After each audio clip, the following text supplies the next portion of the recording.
Well, here we are. It's 11:14-ish on the East Coast, and welcome in to the July 15th edition of the AEW Collision Show here on Fightful's YouTube channel. Thank you guys so much. Colliders assemble. We have not one, not two, but 3 hours of professional wrestling that we have to cover tonight with Ucchino, Iridian Fierro, and Cresta the Star. Here, the gang is back. We are ready to rock and roll, and we are ready to talk with you guys about everything that we saw go down tonight. And boy, oh boy. So you know how like some nights are like, you know, an EKG machine and it's beeping and it's going up and there's highs and lows and you're riding just a roller coaster. Tonight was a straight ski slope. Like it peaked in the opening with FTR and Bullet Club Gold, and then it was a steady decline, and then it just fell off a cliff with Battle of the Belts. And we will dive into all of it. Iridian, you look annoyed already. Honestly, I am. Thank you for noticing. What a complete mess. I feel like I watched a whole lot of nothing tonight. You know, I feel like I didn't miss anything. I was very confused. I also have very minimal notes, so that should say it all, because I am a note taker, if that's one thing. Sure. And I literally have maybe half a page of notes. I don't even have complete sentences. And I don't know. I wasn't impressed. I'm actually very, very disappointed. So yeah, I don't honestly have no words for what that last hour was. Even the second hour of Collision, but I know we'll get into it. So yeah, we'll spend, guys, just the heads up. We're going to spend a lot of time on actual Collision.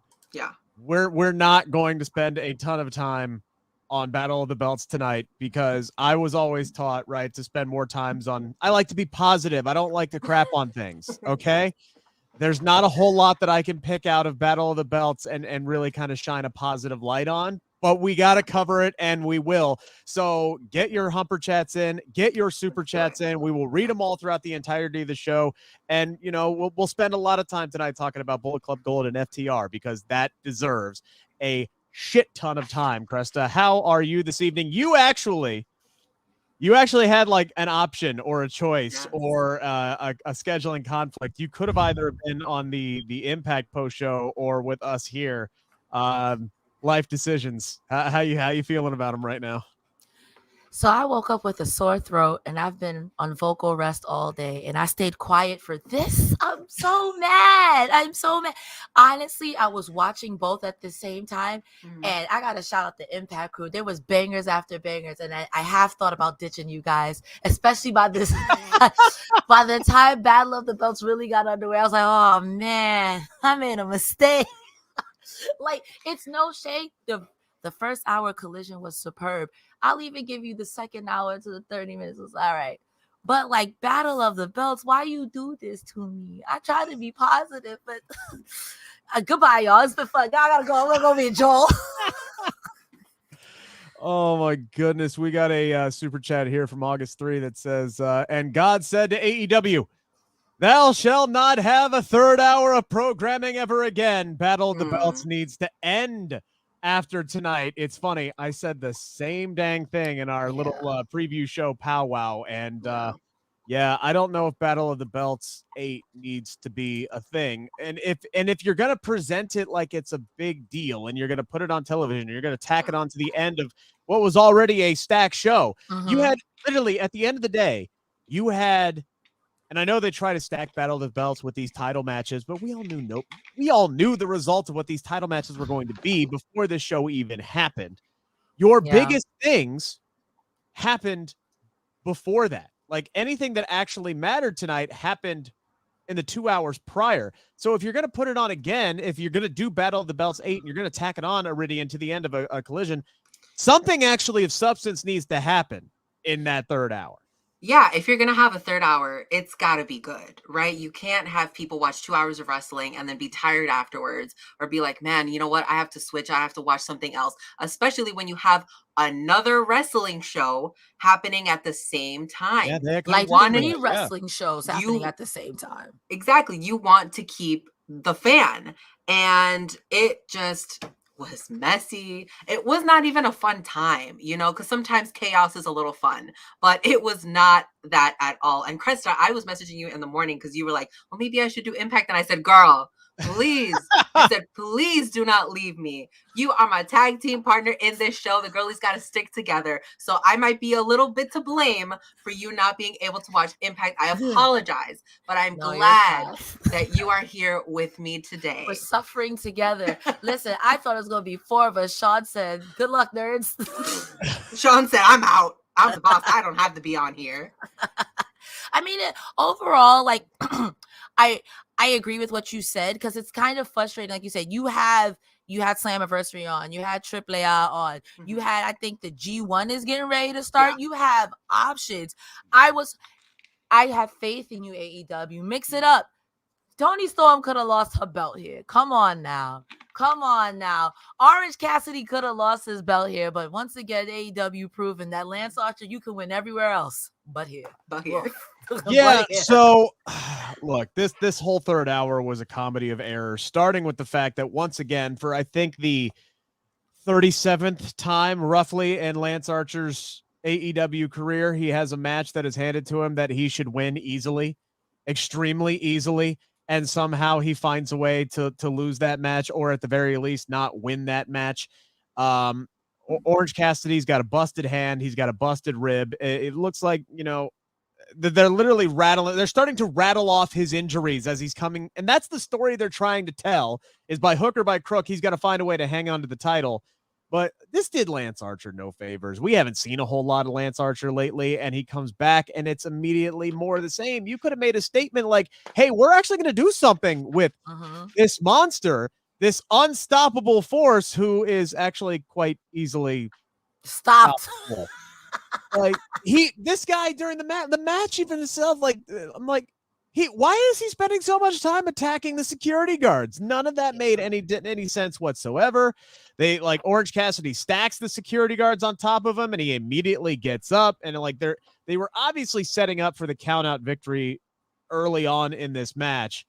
And then when it actually happened, like, the crowd was like pissed about it. I'm just sitting here going, what are we doing, guys? Like, this Lance Archer deserves better than this. Like, outside of the one time he beat Jon Moxley, name me one big, like, Lance Archer win. Not in AEW. He beat Trent last night from Best Friends. So when he beat him, I was like, oh, okay, maybe they're gonna do something. I was wrong. Also, I did not recognize the man who was outside looking like Mr. Polar Express. I said, who is ringside? And it was Jake the Snake. I said, sir. He was rocking his Canadian tuxedo. I said, oh my God. Who are you? And I was like, who is this man? I had no idea. And then I went in the chat and I'm like, oh my God, it's Jake the Snake. He was out there also trying to shine and it was not working. Lance was like, no, this is my time. And then Lance didn't even win. That's embarrassing at this point. I will say, Orange Cassidy hitting the DDT in front of Jake the Snake and throwing up the little thumbs up was the highlight of the match. That was the highlight. So look, it's all positive. All right, again, I try to be positive, but this match fell flat to me, and which is a shame because Orange Cassidy has just been hitting dinger after dinger after dinger with these international championship defenses, and this one just, you know, fell flat. Then we get Acclaimed and Daddy Ass who come out, and this whole segment went off the rails right off the bat. Max's rap kind of landed a little bit flat tonight. And they can't all be winners, but it just seems like this was there was a snowball effect from the opening match, and it rolled right into the Acclaimed, and like they're laughing in the ring. They can't get out what they're trying to say, and all it ends up being is, oh hey, we want a piece of QT Marshall, but next week we get our trios championship rematch on Collision. So we're gonna get the Acclaimed against House of Black next week. I feel like commentary could have just said that, and we didn't really need this segment tonight, Cresta. Everybody loves the Acclaimed. I mean, I will disagree with you. I'm always critical of Max Caster's raps. He actually had some flow tonight. It just wasn't funny. And not everything's going to be funny, but it actually was pretty smooth. I agree with you. The dissonance from that first match, the way it ended, bled over into this. But I popped when Daddy asked that he was going to scissor us all. But I am saved. I'm giving myself up to God. So get your head out of the gutter. I knew he meant peace signs. Yes. Yes. But leave it to Daddy Ass. He's definitely gonna blur the lines. What was he talking? He was talking about cowgirls and that being his weakness, and then he's like trying to correct himself, like, yeah, well, it used to be. That used to be my lifestyle and where I would go. I'm like, dude, just get on with the dang promo, will you? My God. Everybody loves the Acclaimed.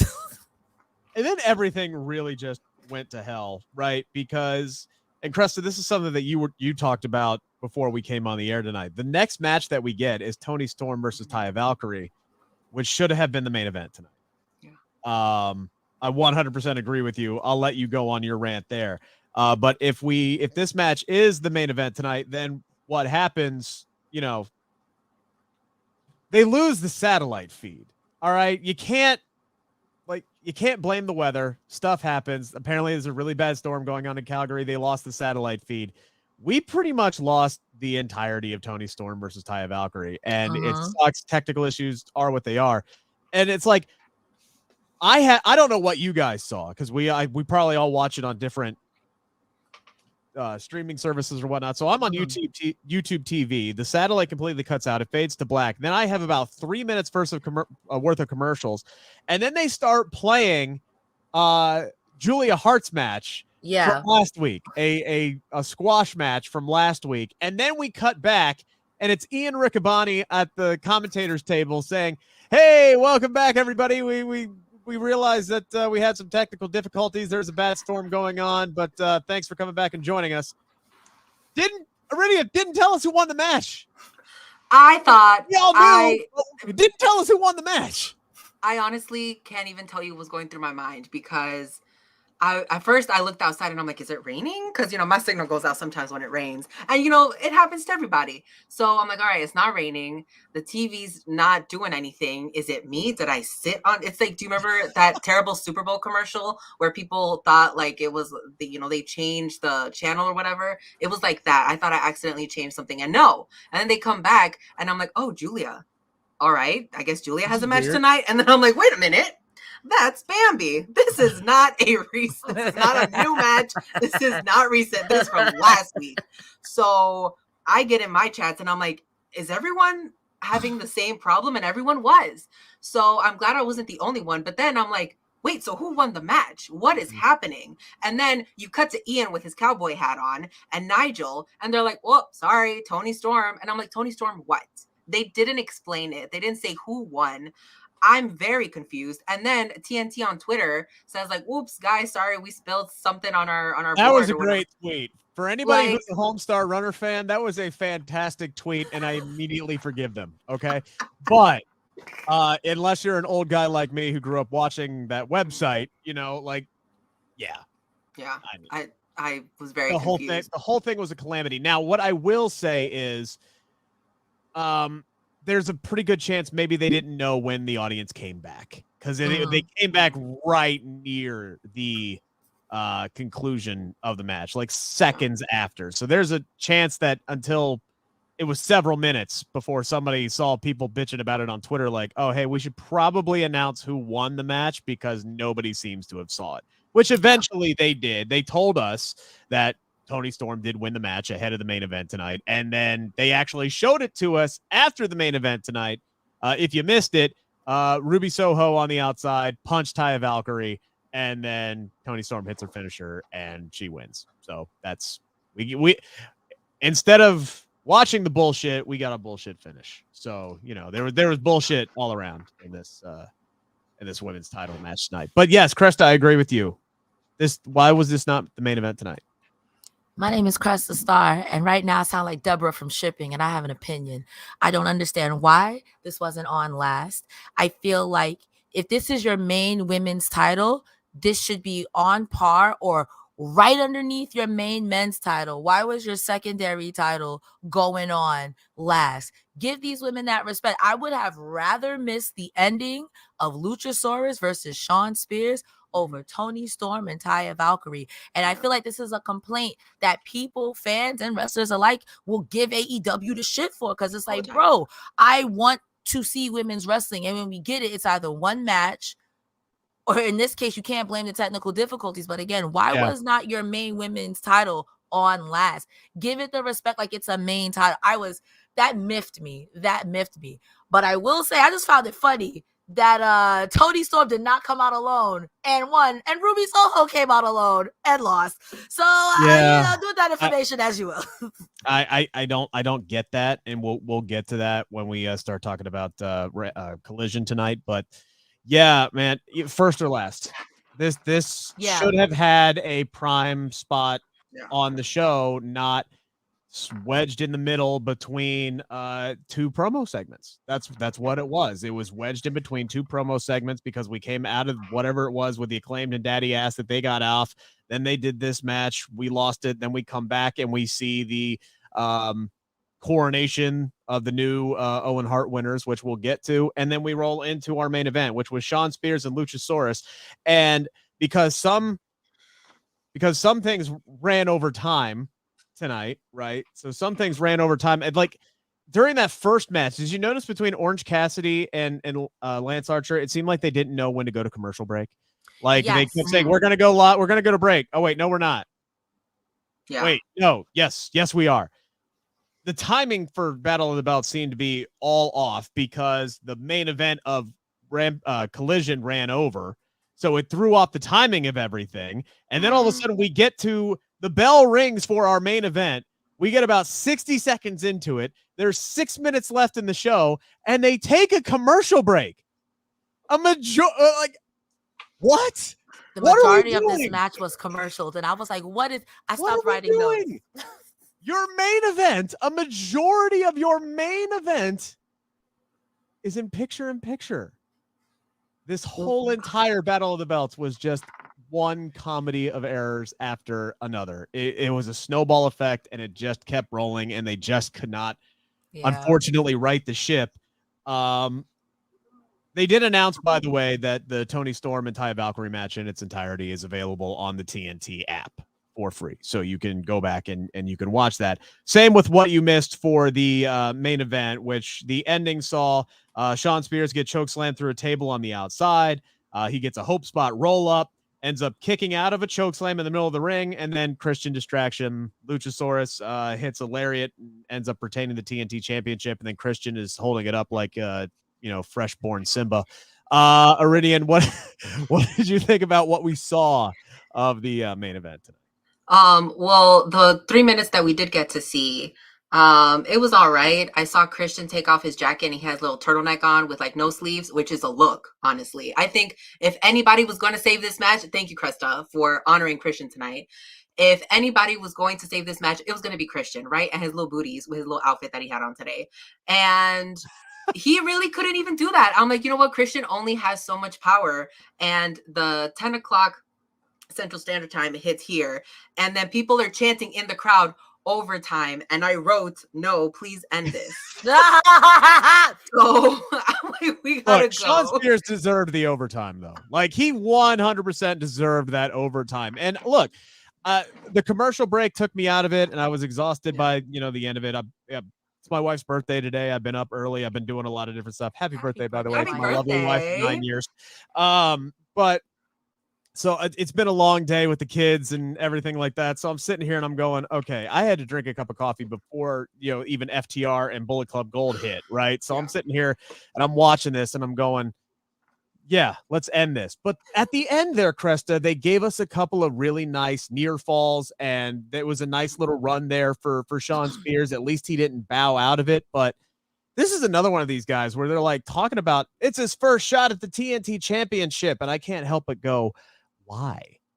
Yeah. Why is it his first shot at the TNT championship? Like, I know he took time off for, when his wife had a baby and everything like that. But like, man, this feels like another one of these guys that we talk about when you list them off, right? The Miro All-Stars of AEW, another one of these guys who's just been completely underutilized for the last couple of years now. I said we're going to add Miro, Lance Archer, Trent, Shawn Spears for a hot minute, and even kind of now Malachi and the House of Black, Dark Order. I will say this: I have no notes for this match. I started watching it. It hit the commercial. I had on Slammiversary on my other monitor, and Josh Alexander came back. And I was like, I tried to get back into it. I really did. But I think Battle of the Belts also suffered from what Raw suffers from. By the third hour, I can't. Unless you have something going on where I didn't realize that we're already at hour 2.5. By the end of hour 2, I'm like, oh, come on. I don't get paid by the hour. Come on. Like, it's a lot. Yeah. Well, and look, and again, no disrespect, because listen to the words I just said about Shawn Spears. Okay. Raw does not close hour 3 with a Shawn Spears versus Luchasaurus type match. It's got Cody Rhodes in the main event. It's got Kevin Owens in the main event. It's got Seth Rollins in the main event. Something, Becky Lynch in the main event. Trish Stratus. Something to keep saying, crap, I got to see how this plays out, right? This whole entire Battle of the Belts felt very, very missable. And unfortunately, we missed a good chunk of the main event due to commercial breaks, and we missed a good chunk of the women's title match due to technical difficulties. Got some super chats in here. Brent Lockman says the TSN feed glitched out. They're still going, and Ian is just singing along to the Ring of Honor theme. Brian Medina says they're trying to make Battle of the Belts like WCW Clash of Champions, and some of the Clash were pretty bad, he says. Darren Waller, Battle of the Belts can be a good show, but those title matches have got to be planned out long-term rather than at a short notice. And Iridian, Hold on, Rick. Let me jump in with that one, because I will say Battle of the Belts, if it was just structured differently, and like this Super Humper chat said, if you actually planned something, Battle of the Belts might have been a banger. But did we just add the Lance Archer match last night on Rampage? Yeah. Like, these all could have been bangers if it was structured different, and like if there was some build-up. I totally agree with that. I'm sorry, I had to jump in while I was outside of like 2 weeks, right? Because they did do a little build-up to Shawn Spears and Luchasaurus. They did do a little bit of a build-up between Tony Storm and Taya Valkyrie, but yeah, it's not a lot. Like I said, it's not like a. Now, if they had put, let's say, Keith Lee and Swerve Strickland on this, something that they have put literally a damn year into, okay, now you're hooking the audience in. All right. And it just tonight kind of feels like what WWE has done with StarCast. Like, hey, it's like a really overglorified house show, but nothing of any kind of substance is really going to be done on Battle of the Belts. Chad722 says Julia Hart squashed her opponent into next week, but it's very good, Chad. I appreciate that. Thank you guys so much for the super chats and the humper chats and your super humper chats and what else we can call them. Get them in. We're going to get into all of that, the entirety of the show. We will make sure we get all of those read on the air tonight. But first things first, before we dive into the good, all right, we already went through the bad and the ugly. All right, so that's good. We wiped that clean. Now we can get into good stuff at Collision. But first things first, a message from our fearless leader.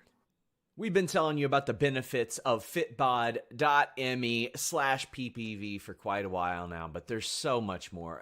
150,000 5-star reviews, over 5 million downloads, 400 million workouts logged.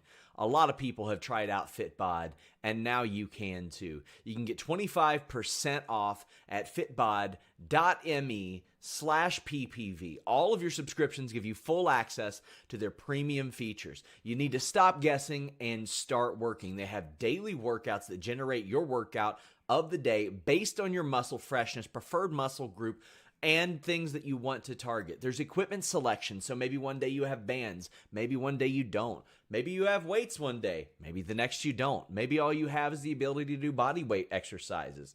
They help you out by using the equipment that you have available. There's goal and experience settings. There's muscle recovery. You can connect to your Apple Health, your Fitbit, your Strava, all that good stuff at fitbod.me/PPV. Street counters, timed intervals, circuits and supersets, and you can ask a trainer if the video demonstrations and exercise instructions are not good enough for you. fitbod.me/PPV. That's fitbod.me/PPV. Thank you very much, Sean. Welcome back to the AEW Collision post show here on Fightful. Make sure to subscribe to Fightful Select, just $5, and you get all of Sean Rossap's big scoops If you're curious maybe about, why Eric Young showed up in Impact tonight when he was under WWE contract for several months toward the end of last year, Sean broke the news, told you all about it. You would have known about it prior to the show tonight, and you wouldn't have been as confused as when Eric Young showed up there. And in fact, by the way, if you didn't know that, sorry, spoiler alert. Anyway, Fightful Select, just $5. Make sure to go ahead and like this video, by the way, guys. Over 400 people in the chat. If we could all just get a quick little click, little thumbs up, any kind of emoji you want to throw out there, I don't care. Just make sure some kind of engagement would be great because it really helps drive up our audience. And if you haven't subscribed yet to the Fightful YouTube channel, what are you waiting for? Hit the subscribe button, and while you're at it, go subscribe to Fightful Overbooked. There's so much going on here at Fightful. There's an entire channel for the overflow of great stuff, and it's not even extra. It's not like, don't get me wrong, it's not extra. There's just so much great content here at Fightful. We need 2 YouTube channels to cram it all in there. So go ahead and hit subscribe and follow these lovely ladies on the Twitter machine and on the threads and anything else. You can see their handles there. And if you want, you can follow my dumbass too. It is what it is. So, all right, guys, let's dive into the actual good part of the show. Holy crap. Honestly, Iridian, what do you even say about FTR and Bullet Club Gold tonight? Last week's match was off the chain. This week's match was just a thing of art, and they took the entire hour, right? Entrances and everything, bell rings. They went like 58, 59 minutes, almost ran into the timeout for the match, which I was afraid they were going to end up doing. And then we're going to have to come up with some other kind of stipulation. So I'm glad that we got a strict win, and I'll break down the big points of the match as we move forward. But just kind of like overall, after you had a moment to kind of soak in that match, which FTR did win, right? They did win. They retained in a very, very Canadian way. Did they retain? This whole night was like a love fest for Brett. Canada. For Brett and Owen and Canada. And that was one thing that I did really, really enjoy, especially the first 2 hours of Collision with the Owen Hart tournament, everything right down to CM Punk's trunks and him trying to win with a sharpshooter and everything like that. So this was all really, really good stuff. But like, I'm sitting here after the end of the match reading, and I'm going, I don't even know what to say to that because I don't think the words properly exist for me to explain how much I enjoyed that match. Yeah, and you know what? Last week I went back and I watched the FTR and Bullet Club Gold match, and it was so disgustingly good. Like I have no other words for that besides disgustingly good. And I didn't think that they were going to be able to top that, but I was absolutely proven wrong because this match tonight was so incredible. It was so good. I really liked it, and I actually thought that Bullet Club Gold was going to take it. That second one, right after they got the first one, I'm like, all right, this is it. I'm feeling good. You guys got this. And the second time after the first pinfall, they really stepped it up, and they got kind of wild. And I had high hopes, and then I'm like, oh man, FTR's got it. So going into the third one, I was stressed. I was very stressed. I feel like my blood pressure was up. My heart was beating, and I'm like, all right, guys. What's going to happen? Is FTR going to take it? Is Bullet Club going to take it? I honestly don't know. But I was a little disappointed. I'm like, oh, man, Bullet Club, you guys had it, but it's all right. I feel like we have to get this match again. I feel like a lot of people feel that same way about the result tonight. Like, the match was great, but I did see, Cresta, a lot of people online all kind of sharing the same sentiment of Bullet Club Gold should have won this. I'm of the mind, give FTR all the gold. I will say this.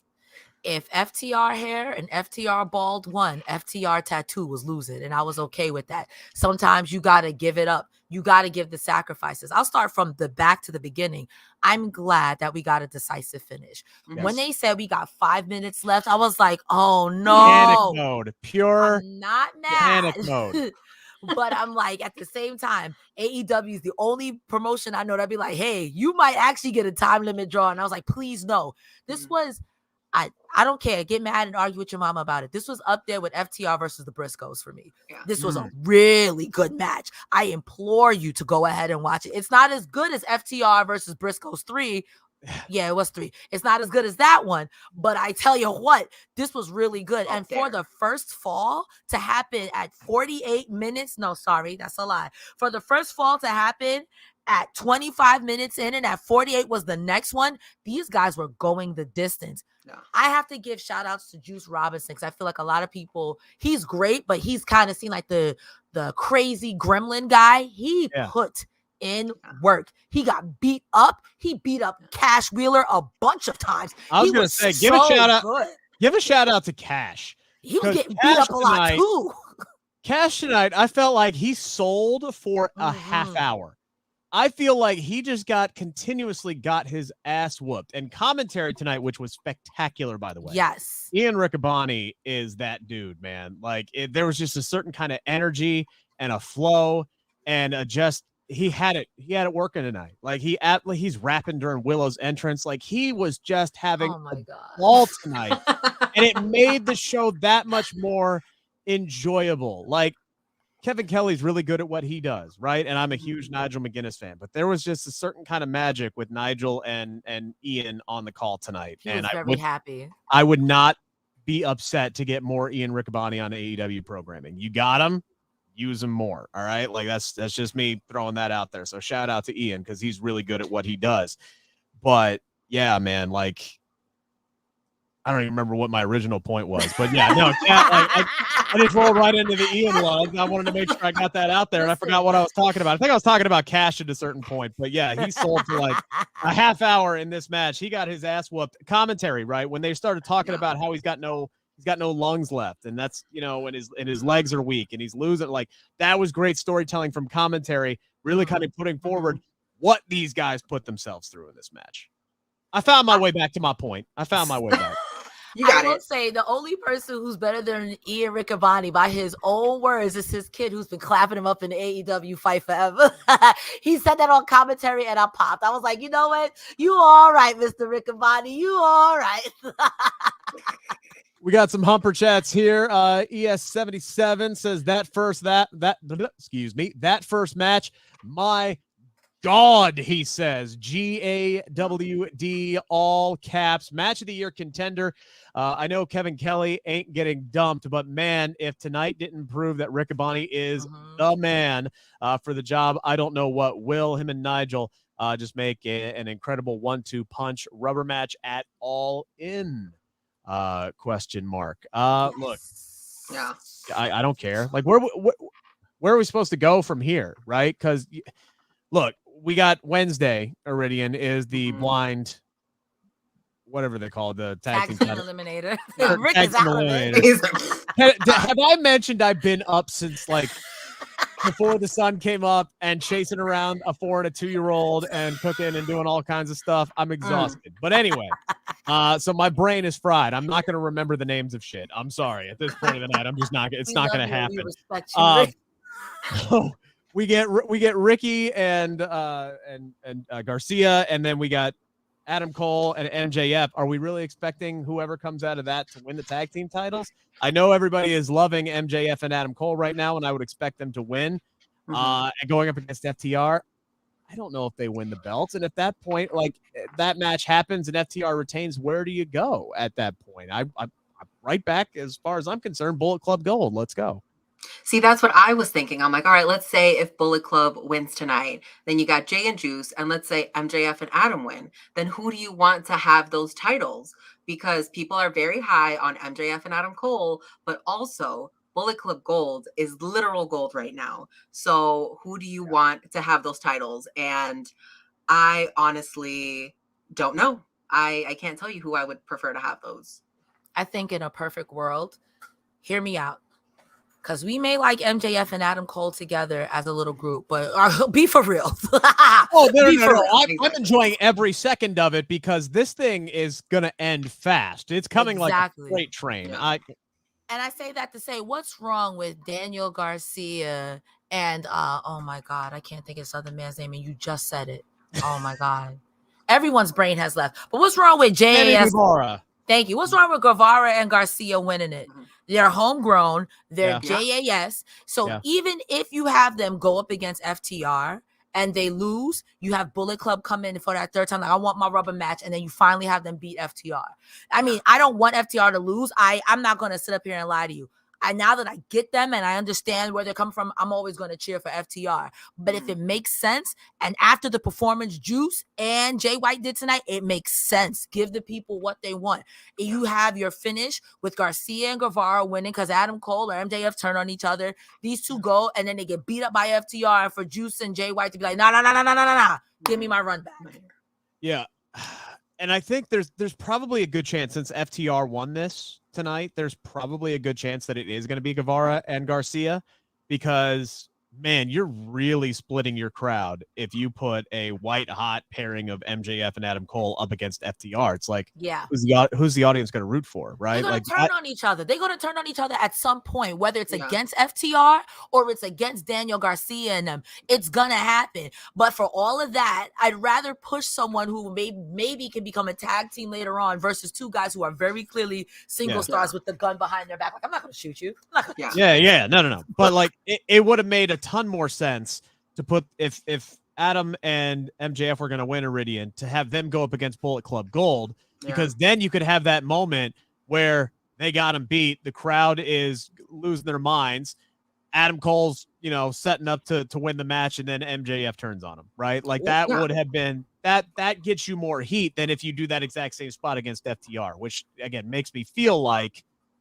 it's going to be Sammy and Garcia on Wednesday.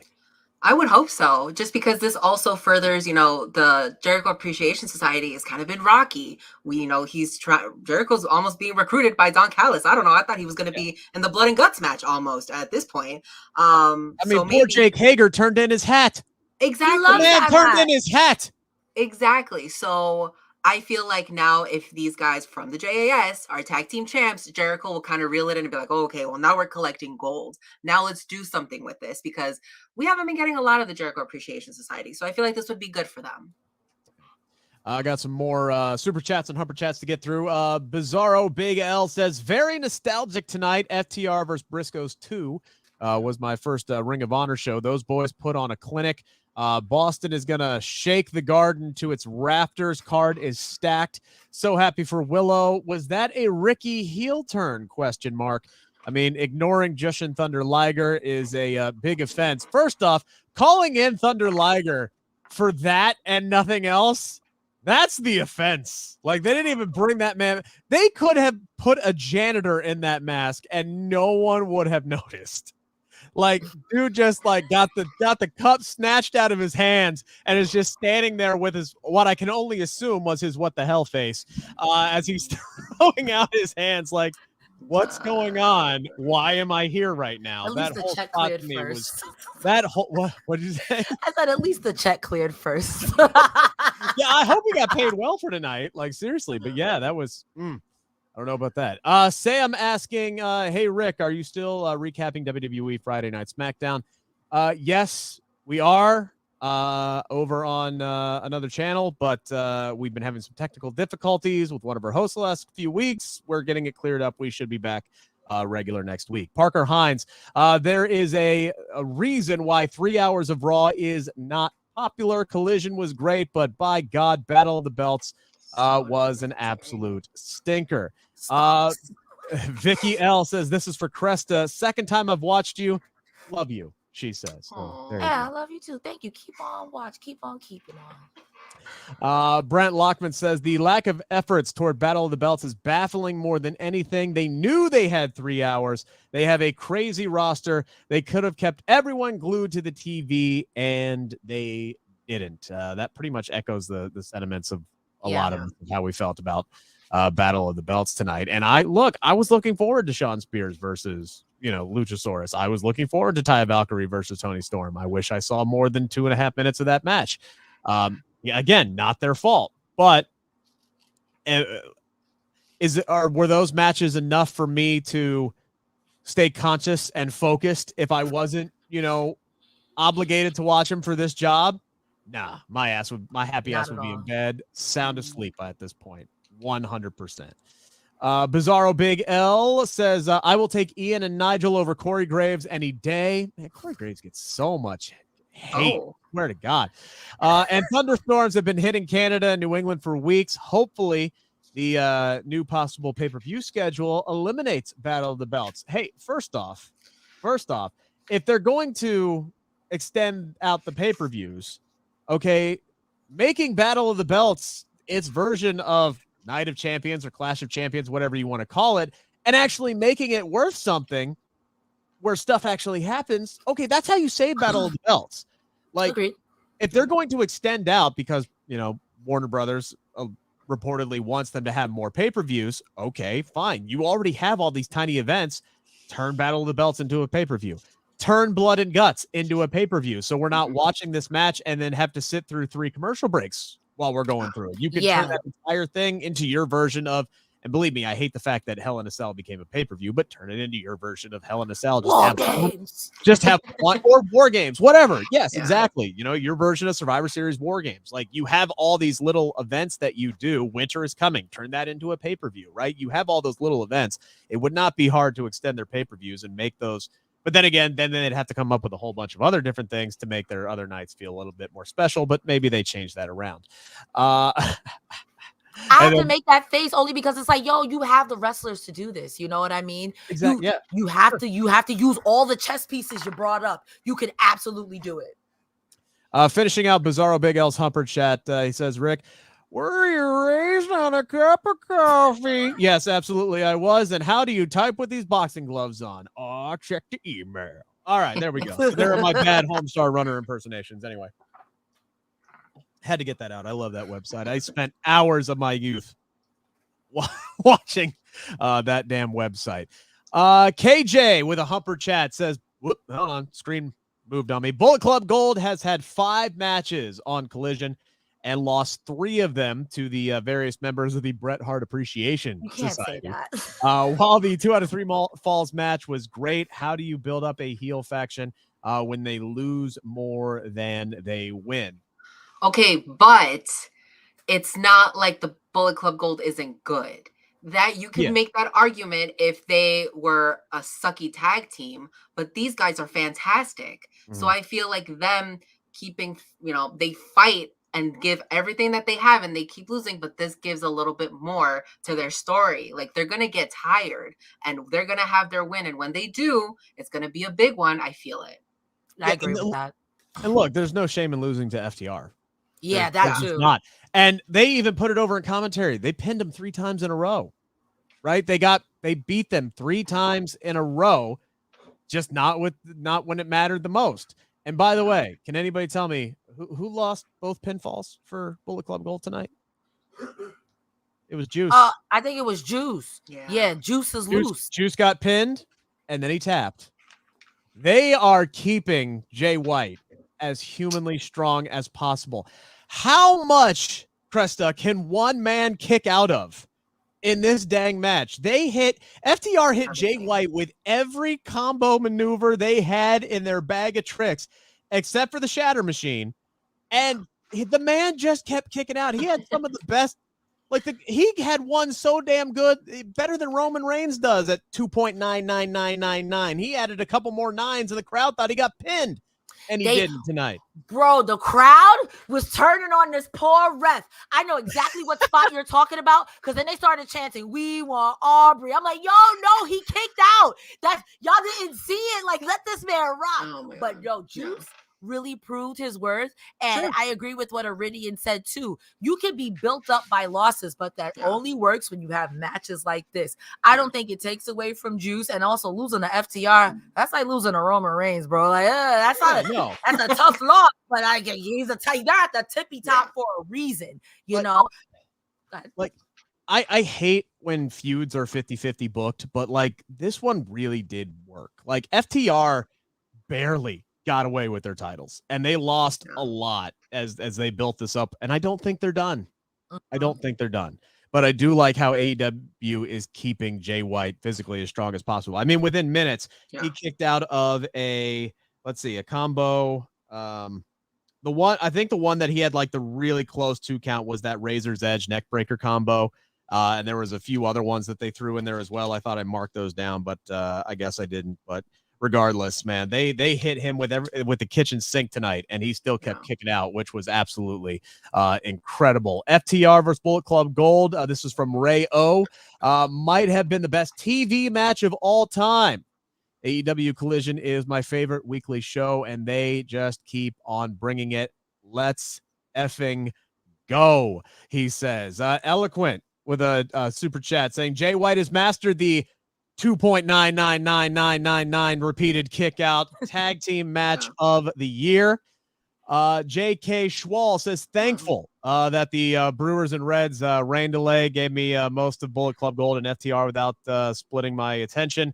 Sorry about the Reds, Rick. Still appreciate you. Yeah, it would be nice if they could, score a run for the first time in 3 games, but it is what it is.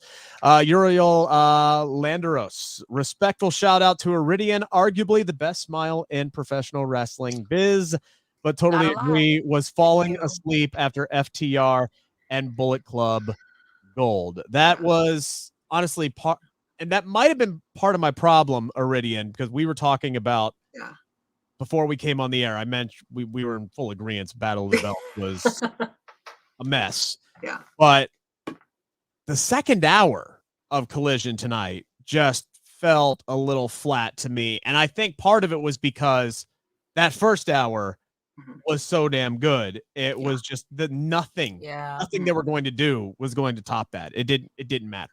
Yeah, and not to hate on that first match going on an hour, but when it came to like the 30-minute mark, and I'm like, oh man, this is going to be an hour-long match. And then I started thinking, well, how many other matches do we have on this card? Like, we have some really good matches coming up, and you're telling me that you're going to fit all of that into the next hour? That's what had me worried. And rightfully so, because that second hour felt really rushed. And even, we'll talk about this with Willow and Ruby, but they were going to picture in picture, and I was like, no, like, this match isn't even going to be that long. Why are you going into picture in picture? That there's no need. And it was just really unfortunate, because that second hour, that's when it started to hit me, and I'm like, oh man, am I going to make it to hour 3? And I barely did. Yeah, they were still doing chain wrestling in high spots at 18-20 minutes into the match, and I'm going, oh man, there are TV matches that don't even sniff 18 minutes, and y'all are still in your opening portion. You haven't even gotten to heat yet, and we're at 20 minutes. Oh yeah, you knew that was carrying the entire hour at that point. Parker Hines chiming in saying, notice that Bullet Club Gold spit on the ground, not at FTR. New rule. Believe they're talking about the new banned moves list. I remember reading Sean's report about all of that, and I highly suggest, if you're a Fightful Select subscriber, to go back through and read that over again. I'm pretty sure any of like the bodily fluid stuff was just in the crowd, right? Like I might be misremembering that. It was a long report. It was a big list. I don't remember all of it, but I highly suggest you go back and read it again, because I think there were some people who were arguing with Sean about some of the spots on social media tonight. Shocker, people arguing with Sean on social media. You don't say. Yeah, right, right. But there's an entire new list of band maneuvers, and ones that need to have coach and producer approval. And I know you're not allowed to bleed in the audience, especially on purpose. I know that was part of it, but it's all up there. Fightful Select, just $5. Check it out. Again, I don't really know what rule, if anything, was broken, but there was part of me, Cresta, that did want Bullet Club Gold to just shake their damn hands after the end of that match, but they sneezed on him instead. Gotta be a bad guy till you die. And if we're talking about still the pacing of that match, I will say that maybe the reason why the second hour didn't feel as good is because that first hour, that was a main event at the end of WrestleMania, or at the end of All In, All Out. That was a main event we saw, and the crowd was fatigued. So even if, and I'm not saying that the Willow Nightingale Ruby Soho match was bad, but even if it was a banger, We're so fatigued because that took everything from us. From, like you said, 20 minutes, you guys were still doing chain wrestling. By 30 minutes, there were spot after spot. And by 45 minutes, it was spot, hope, spot, sweaty, hot. You really couldn't breathe, bro. You couldn't breathe. So I do agree with that it took everything from everyone so much that the second hour had no chance. That's what they got. Hell, this should have been Battle of the Belts. This. Yeah. This. Yeah. It should have been FTR versus Here's Bullet Battle Club. of the Belts. Just call it Battle for the Belts, the tag team belts, and that takes up the entire hour. Done. That would have been fantastic. Yeah. That would have been fantastic. And you know what? If we missed 5 minutes in the middle of it because of a storm delay, all right. Who cares? Yeah. In the grand scheme of things, we missed maybe knees and a shatter machine out of the 50 that was in that match. Yeah. Okay, fine. I'll happily miss 8% of that match instead of 75% of the whole thing. Of Tony. Yeah, pretty much the entire thing of Tony and Yeah. Taya tonight. But I did love the apps. I loved the finish of this match, by the way, with Dax and Cash locking in the double sharpshooter, but they're both so freaking exhausted and their knees are killing them that they can't hold the submissions in, and they both just collapse. And then Dax is like yanking down on his knee brace to take it off so he can cinch in the sharpshooter and really kind of bend his knee back further and get the leverage that he needs to win the match. I thought that was such a creative, smart, innovative way. And again, how Ian Riccaboni and Nigel told the story on commentary. Maybe you didn't get it as well in person, but for the TV audience, I thought that was a absolutely brilliant finish tonight. Agreed. Yeah. I mean, cartilage be damned in your knee. It makes you look so badass. From one standpoint, it's like, wow, you wearing this brace because your knee is messed up. But on the other standpoint, it's like, wow, you hate this guy so much that you want to get that deep. I'm going to sit on your lower back. Screw my knee. Screw you. Damn, Juice Robinson, what you do to him? I'll say this much, though. Adrenaline is a hell of a thing. All right. Adrenaline is a hell of a thing. When you're out there and sometimes you take those big spots, all right, you don't feel it until the next morning. Oh, and trust me, he's going to feel it tomorrow. Oh, those knees. Yes, those knees ain't making it tomorrow. All four of these dudes, they're going to feel it for sure. But yes, they've been doing it for years. All right. They've been doing it for years. So everything is great. Guys, make sure to get in your super chats and your humper chats. We will read them throughout the entirety of the show. We'll get to all of them, just like Brent Lockman. Another super chat. Thank you so much, Brent. You're killing it tonight. So, drinking game suggestion. Every time someone does a, quote, banned move, take a shot. Or don't, because you will die. So, there's... Not during a John Blood and Guts next week. You want me to go to the hospital for alcohol poisoning? I'll do a shot of water. I'll tell you what, though, there was, poisoning. Now that it's just popped into my head, there was one spot early on in this match where Cash was doing the press with Juice, and then he kind of just dumped him over. Like, yes, how petty. Like almost on the apron. Like not in the middle of the ring. You're supposed to do that in the middle of the ring because that's the quote unquote soft part of the ring, right? The hardest part is the outside. The dude dumped him on the edge, and I'm like, the hell do you do to you, man? Like, well, that was, I don't know if that was a mess up or what, but they really hate Juice Robinson. I don't know what he did, but listen, Jay White gets beat up, but not the way Juice Robinson gets beat up. Man, they hate him. Look, he's just getting his comeuppance for stealing all that honeycomb over the years. That's exactly what it is. Wow. Or the pizza. He's had so many jobs. Speaking of blood and guts, they ran an absolutely insane video package for this match that's coming up on Wednesday. I did get to talk to Wheeler Yuta recently about blood and guts, and that's up on my YouTube channel. If you want to check that out, that's Believe in Pro Wrestling, spelled BLEAV. Check that out. We dove into blood and guts and anarchy in the arena and everything like that, but we did find out who the fifth man for each team is going to be with Kota Ibushi and Pac coming back to round out the field. What'd you ladies think about the fifth man reveal on Wednesday, and what are your thoughts heading into this just insanity that we're about to watch? excitement. When Pac came back, I was like, all right, cool. I have missed this guy. He is so badass, so terrifying that I'm like, perfect. He fits right in with the Blackpool Combat Club. And Kenny, poor Kenny, has a chair on him, is getting choked out, and he's like, I have somebody too. Stop. Look at the screen. And I I'm like, wish he was Kenny. here right now. He's I like, "On the messed up by screen." having him send a video. I was really hoping that he was gonna show up. I'm like, all right, Koda, where you at? And he was not there. So I was a little disappointed. But I'm glad that now, we finally have this set and we have the Golden Elite, which just sounds brand new, right? I don't know what it is. It sounds fresh. It sounds like premium. So I'm here for it. I like that.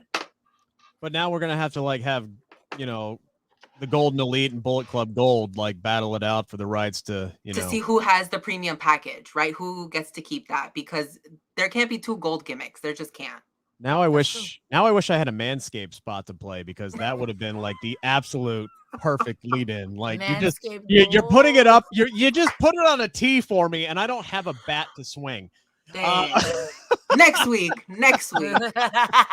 I'll send a message to Sean. We'll try to get that done. But Cresta, what are you looking forward to out of Blood and Guts on Wednesday?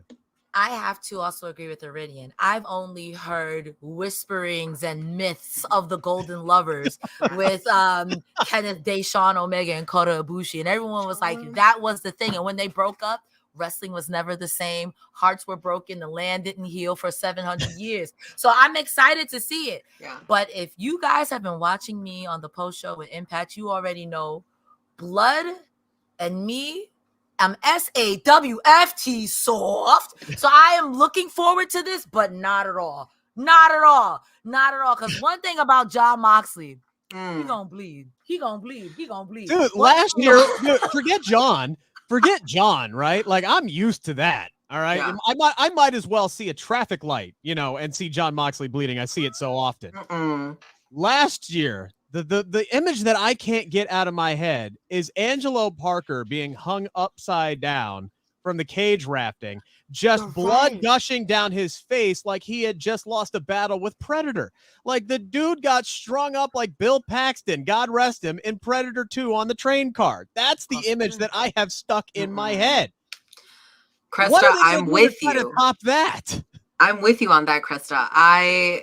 You know what? When Blackpool Combat Club was a thing, initially when they started to be formed, I had a very tough time, because I'm like, all right, I love William Regal and I love Mox, and everyone was getting initiated and everyone had to bleed. And I was like, why? Why?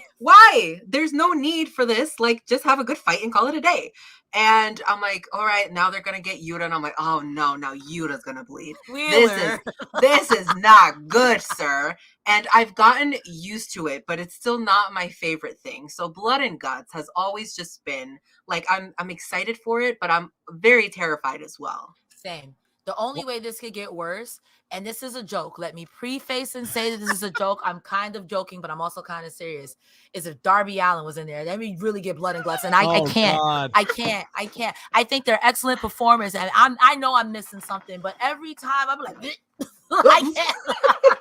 I'm weak. I'm soft, man. I'm a baby. Honestly, seriously, but the blood doesn't so much bother me. Angelo stuck with me, right, when he got strung out. Yeah. But the one thing I can't deal with, doesn't matter who it is when they bring out that razor wire table. No. I'm out. Nope. I'm out. No. I rebuke you in the name of Jesus. By the way, you brought up Wheeler Yuta. One thing that he told me that I really felt bad for the guy. So he ended up going through a bunch of thumbtacks last year, and the cameras didn't catch it. So he went through a bunch of thumbtacks for nothing and had that spot, and no one on the TV audience saw it. We fighting. So whatever happens to that poor man on Wednesday, especially since he's going in there limping with a hamstring injury, I hope the camera catches it. And they have Yuta take some of the harder hits. Oh, of course. He's the 26-year-old. He can take it. Poor Yuta. He takes the pins. He bleeds. And you're just like, not going to capture it? How rude. At this point, he needs to go under the ring and make best friends with Danhausen and start cursing people. I would have torched something if I had done that spot. Went through and I'm back there, and the doctor's like taking tweezers and pulling them out of my freaking. He should have gone. He needed to be on Instagram Live. And then somebody comes into the trainer's room and is just like, "Hey, yeah, so sorry we missed that spot. It wasn't on TV." I'd be like, "You fucking kidding me? Say what now?" Say that again, but say it louder, please. Exactly. I would have been like, I'm walking out right now so these people can see me. Who and missed you can it? just, yep. Bring the technical producer to me right now, please. Thank you very much. Someone's getting fired.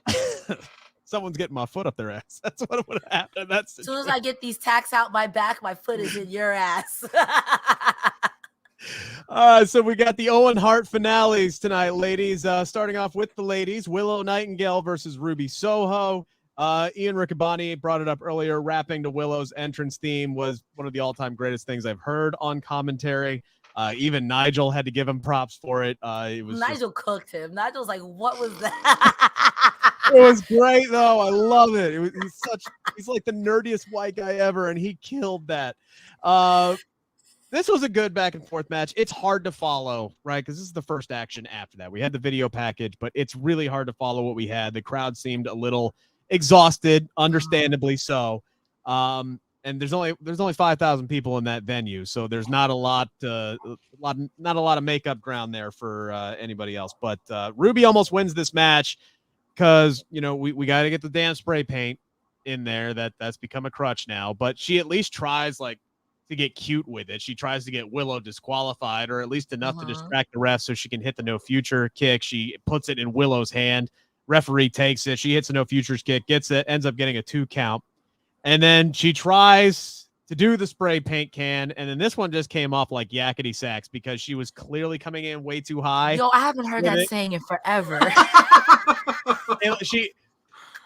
This is one of my pet peeves. Like, I get why they do it. But at certain camera angles, it just looks. She came in with the swim move, with the clothesline, with the spray paint, and it just was clearly like, I'm trying to hit you, but I'm not really, and I'm swimming over you.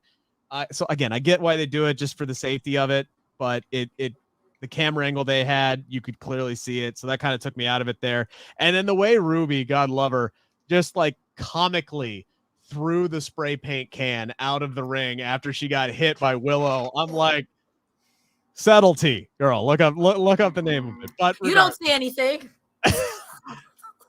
Oh God! Just chuck this spray can out of the ring. I love Ruby to death so much though. But she tries with the spray paint. She misses wildly. She ends up getting eaten with the sit down power bomb. And Willow, surprisingly to me, Iridian, wins this match clean as a sheet. I found it very interesting. There was no member of the Outcast that came out with Ruby. Surprisingly to you, but I knew that Willow was going to win. I knew it in my heart. I was so happy. Not that she was going to win, that she won clean. I guess. But like, you're right, because Ruby was on her shenanigans game today, and she was like, "Aubrey, you need to check this turnbuckle. Something's at the turnbuckle." Yeah. And it was just like not working. And that travel size spray is literally, it gets on my nerves every single week. Like, I know she's got to take it through TSA, so she needs a travel size one, but we got to get rid of that. Honestly, you guys know how I feel about the Outcast. Like, this was an important match. It didn't make sense that Ruby didn't have anyone there with her. Like, Agreed. If Ruby was going to win, you needed to have somebody there. Where was Saraya? Where was she? I don't know. But and the fact that Tourney was there, like, we knew, yes, like, Saraya wasn't there. Okay, fine, I understand that, but like, there wasn't even an explanation of why Tourney wasn't down there. And the Outcasts doing what they do to help each other win has been the story of Ruby's rise in this entire tournament. Without the Outcast, she doesn't beat Britt Baker. Without the Outcast, she doesn't beat Sky Blue. So why was she out there solo against Willow Nightingale? We didn't even get. Just give me an explanation. Some kind of explanation. Tourney didn't even come out to the ramp. Like, you could have at least just made an appearance. Yeah. And she didn't even do that. So now I'm thinking that the Outcasts, which I already didn't like, they had to be gone yesterday. Now they had to be gone the day before yesterday. Wow. So they need to be done. No, I agree with you on that one, because like I see in the chat, people like, oh, well, Tourney was preparing for her match. Bro, these chicks cheat. That's what they do. And I thought it'd be a nice little bow to Ruby not winning last year, getting cheated out her boots by this girl. And this year, this time, you cheated yourself out your own boots. I think this was the right call to have Willow win it. Don't get me wrong. Sure. But I think that Ruby Soho at some point needs to do something, because she can join that Lance Archer club of, hey, we're great people that you don't do nothing with. I get annoyed with her and Serena Deeb specifically, because it's like, please do something with them, especially Ruby Soho, who had a huge pop when she first got here. Yeah. I get it, but where are the rest of the outcasts? I agree with Iridian. I don't want them gone like yesterday, but I don't know. I might have to give you your pink slip soon. I don't know. I mean, that it would be a hell of an image to put the outcasts out there with Saraya standing in the middle, and you got Toni Storm holding the AEW Women's Championship, and you have Ruby Soho holding the Owen Hart belt over her shoulder.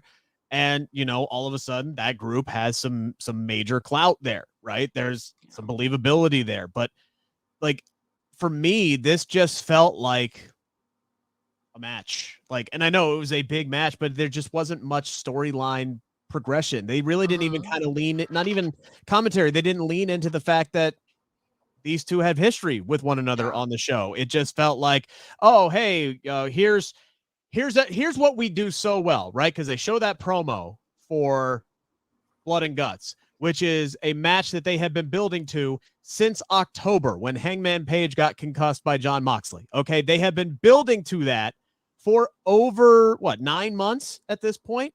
Yeah. And then here comes this match right here, and it's just like, yep, it's the Owen Hart finals. And they didn't lean into any of the storytelling that they've been doing with the Outcast. They didn't lean into any of the history that they had done with Ruby and Willow. None of that. It was just, oh, hey, Willow won, and here's a commercial break. And I'm just very fell flat. Yeah, it felt flat. They didn't treat it like it meant something. Yeah, and it felt very, very rushed. After they did the picture-in-picture, and then Willow got her win. They did the confetti, and then Willow literally runs up the ramp and calls it a day. Tony Khan is there with his little cowboy hat, and they call it a day. And I'm like, that was literally like a minute. She didn't even get to celebrate. What happened? I will say this: at least she got that, because the next match it was over. So at least she got that. At least she got that. Okay. Did we really need this match? Brody King and Malachi Black, Kings of the Black, right? Or King of the Black Throne. They defeat, if I heard their names correctly. Who were correctly, they? I didn't hear their names. Artemis Spencer and Randy Myers. That's who I have too. So baby, we on the same page, Rick. We on the same page. Yeah. They were playing the roles of Jimmy and Jeremy Jobbers tonight. So sorry for them, because I'm not calling them jobbers. They were playing the role of jobbers tonight. Like, that was your assignment. Go out there and do the damn job. And you know what sucks? Much like Wheeler Yuta, where it wasn't televised, the Brody spots outside, the cameraman missed both of them. That kid got thrown into the railing twice, and the camera caught none of it. Yeah. I'll be honest, too. The people who I felt bad for were Jimmy and Jay. Now I hate you, Rick. I felt bad for them. I felt bad for Andrade's mask, and I felt for Andrade El Idolo. That name is killing this commentary. That name is giving it to Cresta. I think what happened was, because Nigel said it right, so I think they had it in their notes phonetically spelled as the E-do-lo, right? So Nigel said it right because he emphasized the right do. Yeah. The E, so it's idolo, but poor Ian was emphasizing the wrong thing, and he said the idolo, and I said, oh, damn it. Yeah. Damn it. Every single time he said it differently. Andrade's name is getting cooked out here in this he just could not find the right syllable to put the emphasis on it. You know what I'm saying? Like, he just emphasis. He just couldn't find the right syllable. You know, it is what it is. It happens to the best of us. It's I mean, when he said it, it's not an easy name. I'm shutting up. I'm having look, when Ian first said it, I'm like, wait, I thought it was Idolo. Like, it caught you off guard, and then the second time you're like, that's not right. I'm like, son of a bitch, have I been saying it wrong? It was the same effect, right? When Saraya showed up and they called her Soraya. I'm like, are you shitting me? Have I been saying this wrong for literal years? Have I been saying this name wrong? And no, I just don't have any confidence in myself that I was the one that was right and somebody else screwed up for once. But yeah, it was the same thing. I'm like, he kept saying it. He kept saying it over and over tonight. And I'm like, well, he sure as hell believes it's Conviction, Idolo. That's what he said, right? Idolo. Yeah, he said Idolo. He emphasized the dough instead of the E. But it's okay. Next time. There's always next time. That's true. We'll see you next week. Ian, listen, if this was your one mistake, like I said, it's been messing up the commentary booth since it started, so you're fine. Hey, since day one, really. Yeah. Look, there ain't nothing wrong with pitching a no-hitter. He didn't have the perfect game tonight, but he pitched a no-hitter. He was absolutely spectacular. Sometimes you go 6-0, sometimes you 0-6. So next week, we talked about this earlier. Next week, they've set up Trios Championship match on Collision, House of Black versus the Acclaimed. That was the whole point of having the Acclaimed go out there and do what they did at Battle of the Belts. Andrade is floating around out there. Do we think we could see a title change next week with Andrade possibly getting involved here? So you wait, hold on. So you mean subtract Daddy Ass and add Idolo to that, and then you can see it. No, I'm saying the Acclaimed and Daddy Ass win because Andrade El Idolo comes out there and does some bullshit with his mask, and House of Black is probably going to leave, Buddy Matthews out there to get pinned because he's the guy who always eats it for this group. Let me tell you why I hate that. It's a great idea on paper, but remember when we talked about the Mirror Appreciation Society of Underused Wrestlers? Yeah, the Mirror All-Star team. Yeah. I put House of Black, specifically Malachi, in that as well. And it's like they just got the titles. I feel like this is the most significant story, and then they're going to lose it to Check's Notes, the Acclaimed.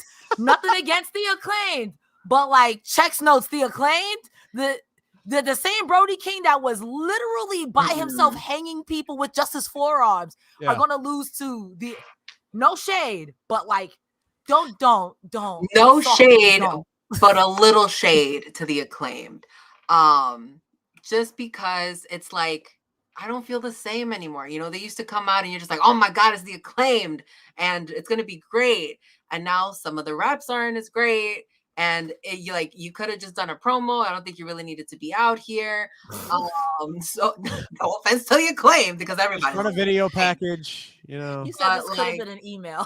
we didn't have to be here, right? We could have got more time elsewhere. Yeah, I don't know, man. I don't think the Acclaimed is as hot right now, and I don't think that they're getting those. Well, I have a question for the both of you then. Yeah. If let's say Andrade does interrupt, why have him interrupt for the Acclaim? Why not just get, now this name messes me up too. El Faction de los that's all you get. La Facción de los Ingobernables.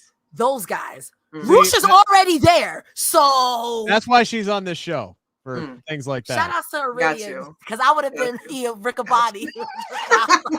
I mean, I take pride in announcing names correctly because it's part of my job, but I would have fucked that up. So shout out to Iridian. 10 points for Iridian. Love you guys. I'm here for you.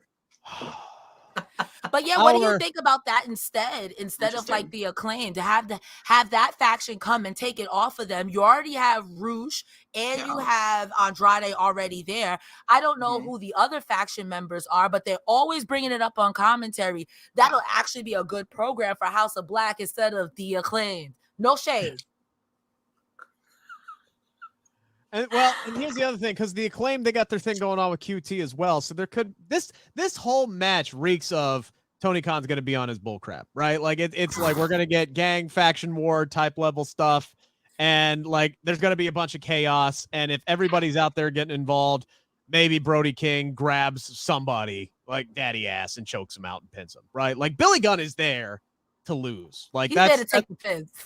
Like that's what he should be there for. Like he's jacked out of his mind and is like the 8th biggest guy in this company, but like he's still 50 something, whatever it is. Like at this point, he shouldn't be winning titles, right? Right? I mean, he looks good. They're over, but I feel like the time to strike for the Acclaimed was a couple of months ago, and now trying to give him the comeuppance is kind of like, they're great, but that ship has sailed. You should have been did this. Yeah. So got it. Billy Gunn is pinning Malachi next week. Disgusted. That's what's gonna. That's what's going down. There's my official prediction. All right, our main event for Collision tonight was for the Owen Hart Men's Cup. Ricky Starks, CM Punk, a very loud mixed reaction for CM Punk. This has been one of the very interesting things of his return, has been what cities adore him, what cities hate him. And the boos were significantly louder than the cheers, but the cheers were at least there tonight. We did get some CM Punk chants during the match from the minority there. I loved the showmanship and the gamesmanship in the early goings of this match. Ricky hitting the shoulder tackle and then doing the go to sleep pose as he's staring down at CM Punk. Punk dump. This was interesting, right? Because they do the whole hip toss block, hip toss block, hip toss block, and then CM Punk finally dumps him out on the ring and he falls down. There was an exchange between them where Ricky, I don't know if you caught it, he goes, "What was that?" Yeah. And CM Punk looks at him and goes, "It was an accident. Get your ass back in the ring," as he's like sitting down on the middle rope there. And I'm like, okay, that's interesting. Was that a little, that just seemed kind of out of place to me. I don't know. I put a star by that. It was just interesting to me. But I mean, Ricky is Cresta all up in his bullshit on this one. Like the old school, the new old school that he does at the top rope. How that man can dance so smoothly while walking a tightrope, it is unfair how talented he is to be able to pull that off. Okay, every time he does it, I am in awe of just the and I know CM Punk is holding his hand and he's helping him balance. I don't give a shit. It's still impressive how he can pull that off. It's insane to me. Totally agree.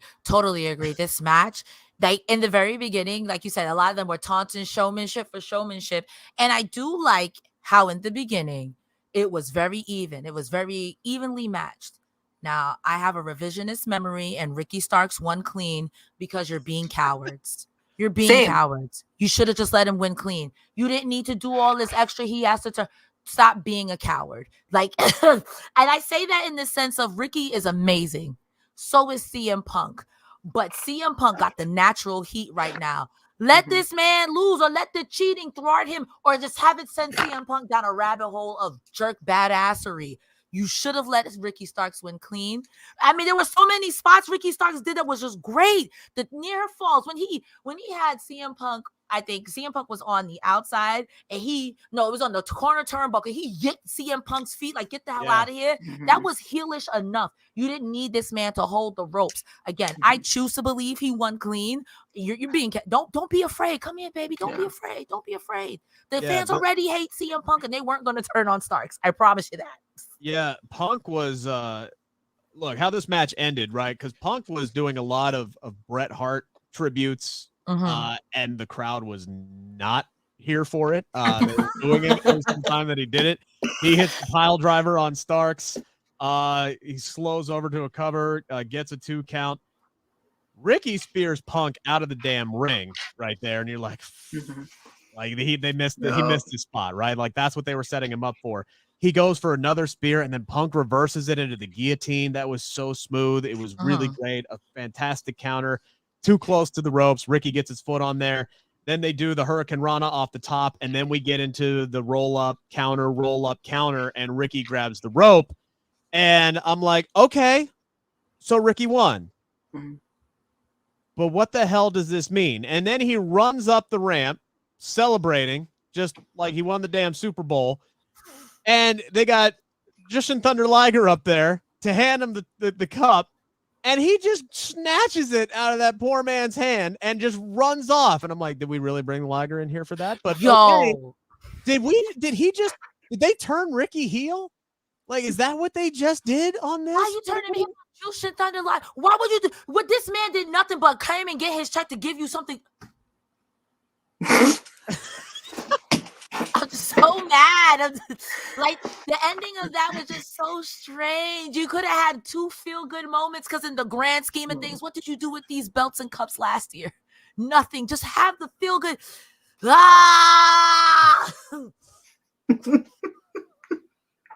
Now, 3-year-old. Oh my now god. Iridian, to make Mhm. it, to compound the situation even further, Yeah. I was expecting some kind of a reaction, some kind of advancement of what we saw, because they actually did the ceremony Mhm.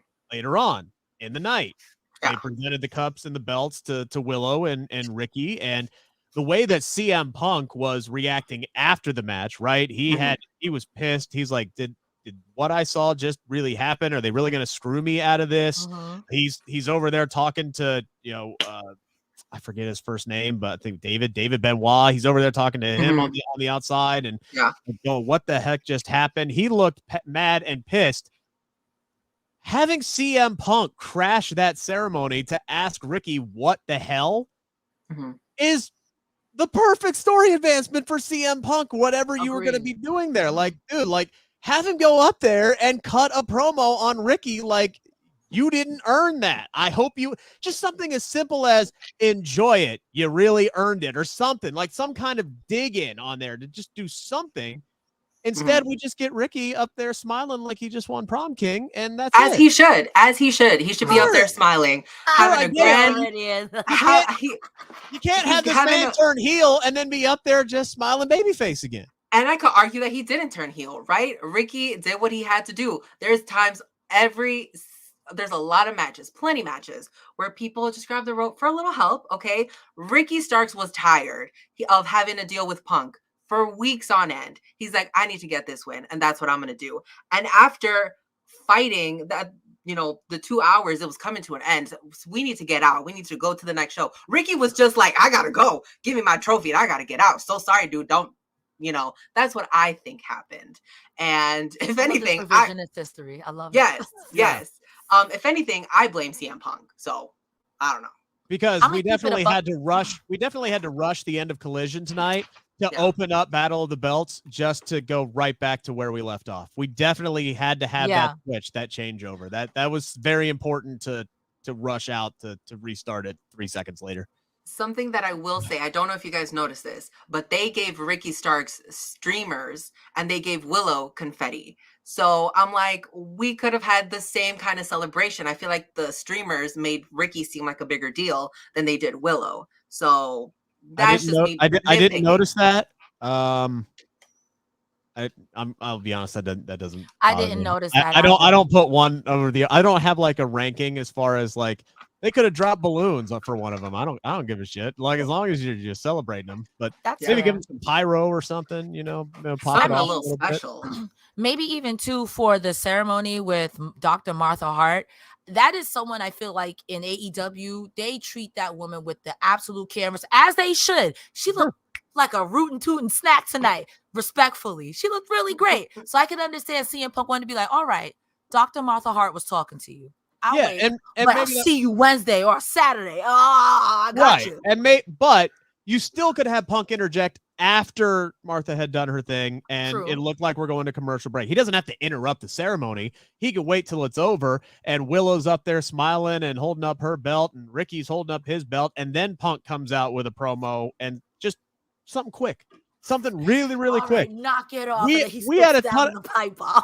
We had a ton of bullshit, right? And I know timing was an issue, but there was a ton of bullshit on this show. You could have trimmed the fat somewhere. Did we need the That's QT true. Marshall thing tonight? Did we need that Nope. with him and Hobbs? Did we need that Nope. tonight? Mm. No, So who is just- he gonna fight? Lance Archer? That's going to be Lance Archer's big win. Yeah, he's going to beat QT. I'm Goodbye. Goodbye. Oh, my Lord. All right, guys, we're going to wrap up here, but if you have any more super chats or humper chats, any comments you want to get in before the end of the show, get them in now. I will read them. In the meantime, Iridian, what you got going on this week? Where can You they find guys- your stuff? You guys can head over to my YouTube channel at Rest Friends and follow me on Instagram, Facebook, Twitter, TikTok, Threads. There's so many social media apps these days. Lord Jesus. You literally can just find me anywhere. Type my name in. I'll pop up. No worries. And every Saturday, of course, you can find me with my favorite crew here of Cresta and Rick. We are covering Collision every single Saturday. Which, thank God, is back to 2 hours next week. Cresta, what you got going on? Oh my God. Ladies and gentlemen, don't be like me. Watch Impact Wrestling. I'm kidding. See you every Thursday over on this very Fightful channel with the Joel Pearl. We talk about all things on wrestling. And on Saturdays, I am here with Ucchino and your rest friend Iridian, talking about everything that happens on AEW Collision. Mondays, Wednesdays, and Fridays, you can find me on either TikTok, Twitch, live watching wrestling with you. No video because DMCAs do exist and I don't want to get banned. And that's all I got for you. If that was a lot, you can follow me on Twitter, Cresta the Star. There's a link tree in my bio. See you in the funnies. Rick, where can they find you? I am on Twitter, Threads, and Instagram, all at my name right there at Rick Ucchino. Those are the one-stop shops to find majority of my work, most of which can be found on the Believe in Pro Wrestling YouTube channel that is spelled BLEAV. I got some new interviews, like I said, with Wheeler Yuta that is up there right now. I also spoke to the entire cast, not the entire cast, but 6 cast members of Heels ahead of season 2 on Stars, including Stephen Amell, who you may remember, good friend of Stardust, Cody Rhodes. So that is up there right now. You can check that out. And I'm not going to say who because I never do until it's done, but I will be talking to a member of AEW next week, and that interview will drop next week on the Believe in Pro Wrestling YouTube channel, again spelled BLEAV. So if you want to know, you want to see it, check it out, hit that subscribe button. Would really appreciate the support. All right, I'm going to do one more sweep. Super chats, humper chats. We're clear. We're clear. What? Maybe. Nope. I think we're clear. All right. Yes. I'm going to check it again. We're clear. All right. We're good. Thank you guys so much. All 300 plus of you who stayed with us throughout the entirety of the show. If you like the show, give us a thumbs up. If you haven't yet, subscribe to Fightful's YouTube channel. Subscribe to Fightful Overbooked. And just $5, FightfulSelect.com. Get all of Sean's scoops. It's well worth the money. Trust me. Thank you guys so much. Enjoy what is now your Sunday morning on the East Coast anyway. And we'll see you next Saturday at 10:10 p.m. on the Eastern Standard Time. Take care, everybody.